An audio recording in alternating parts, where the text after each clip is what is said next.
Bismillahirrahmanirrahim. Assalamualaikum warahmatullahi wabarakatuh. Sabahul khair teman-teman. Kaifa halukum?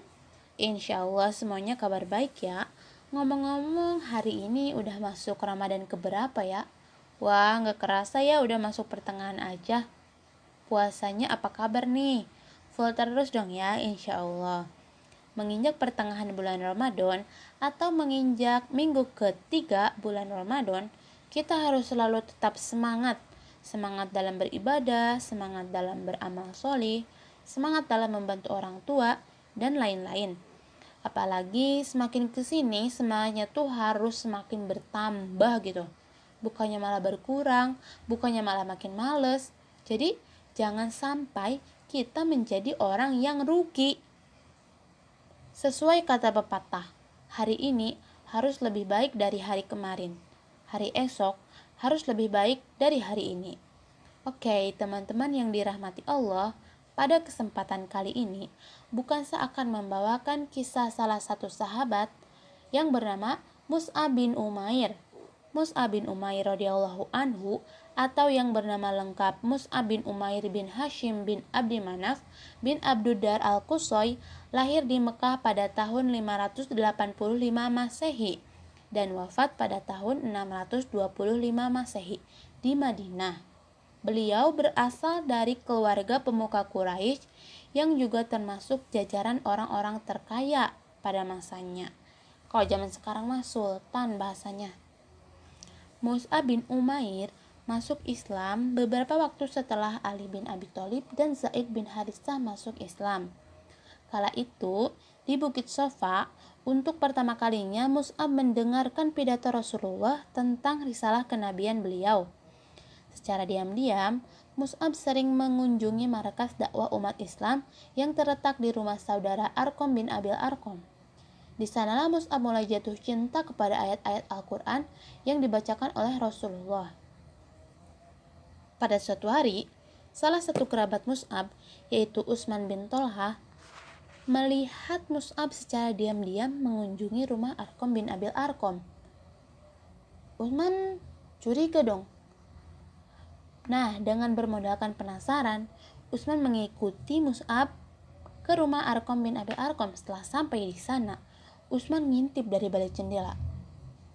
Ternyata Mus'ab sedang beribadah, sedang sholat dengan kaum muslimin yang lainnya.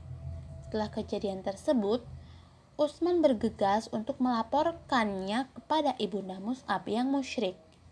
Nah, setelah dijelaskan kronologi kejadian tadi kepada ibunya gak percaya. Terus berkata gini, Mus'ab bukan anak pembangkang, dia tidak mungkin berlaku seperti itu. Jawab Utsman, kalau gak percaya, tanya langsung aja deh sama Mus'abnya. Beberapa saat kemudian, rumah Mus'ab didatangi sama pemuka-pemuka Quraisy. Mereka juga ingin mendengar langsung dari mulut Mus'ab tentang keislamannya. Sesampainya di rumah, Mus'ab heran dengan tatapan sinis semua orang. Kenapa kalian menatapku seperti itu? Ibunya berkata, wahai anakku, apa benar yang dikatakan Utsman bin Tolhah bahwa kau telah mengikuti agama Muhammad? Mus'ab kaget. Untuk beberapa saat, Mus'ab terdiam dan menghela nafas. Benar wahai ibunda, selama ini aku sengaja menyembunyikan keislamanku kepada kalian semua. Mungkin ini saatnya untuk aku memberitahu kalau aku telah menjadi pengikut Muhammad dan telah masuk Islam. Otomatis ibundanya kaget dong. Dia merasa sangat kecewa banget melihat anaknya yang sudah dibesarkan sejak kecil dengan kasih sayang dan kemewahan. Ibunya merasa sedih dan sangat kecewa karena harapan ibunya begitu besar kepada Mus'ab. Saudara Mus'ab, Abdul Aziz bin Umair, angkat bicara. Bu, kayaknya keputusan Mus'ab ini cuma main-main deh. Lagi pula selama ini dia sudah terbiasa hidup enak dan nyaman. Jika semua kemewahan ini diambil darinya, pastilah dia akan meninggalkan agamanya. Ibunya berkata, baiklah, dengan terpaksa ibu cabut semua kemewahan dan fasilitas untuk Mus'ab. Tidak ada makan, tidak ada minum. Setelah kejadian tersebut, Mus'ab bin Umair dikurung di dalam gudang sempit oleh ibunya, tanpa makanan, tanpa minuman. Bukan hanya itu, setiap harinya Mus'ab bin Umair disiksa oleh ibunya. Semakin hari, semakin lama, siksaannya semakin berat. Akan tetapi, semua siksaan itu bukannya menambah goyah keimanan Mus'ab, akan tetapi semakin memperkuat keteguhan dan keimanan yang dimiliki oleh Mus'ab bin Umair. Orang-orang di Mekah pun heran dan berkomentar. Dulu ketika Mus'ab belum masuk Islam, dia adalah pria yang paling tampan, yang paling kaya. Kalau istilah sekarang mah good looking sama good reckoning lah. Tapi kok udah masuk Islam gak punya apa-apa, jadi orang miskin, bajunya compang-camping, tambal sana tambal sini, kulitnya pun rusak. Rasulullah pun sampai sedih mendengar kabar tersebut. Kenapa Rasulullah sedih?